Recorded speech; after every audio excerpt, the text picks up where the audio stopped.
বাংলা সিনেমার ইতিহাসে এমন একটি সিনেমার নাম আছে যা শুধু ভারত নয়, পুরো পৃথিবীর সিনেমাপ্রেমীদের হৃদয়ে চিরস্থায়ী হয়ে আছে। সে নাম পথের পাঁচালী। ১৯৫৫ সালে মুক্তিপ্রাপ্ত সত্যজিৎ রায়ের এই ছবি শুধু একটি সিনেমা নয়, এটি ছিল ভারতীয় চলচ্চিত্রের পুনর্জন্ম।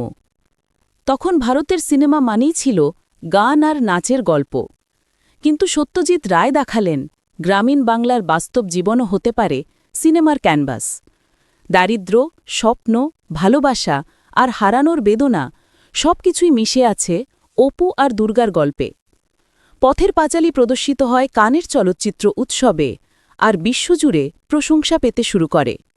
এই ছবি প্রথম বাংলা ও ভারতীয় সিনেমা যা ১৯৫৭ সালে অস্কারের বেস্ট ফরেন ল্যাঙ্গুয়েজ ফিল্ম বিভাগে ভারতে সরকারি এন্ট্রি হিসেবে পাঠানো হয়।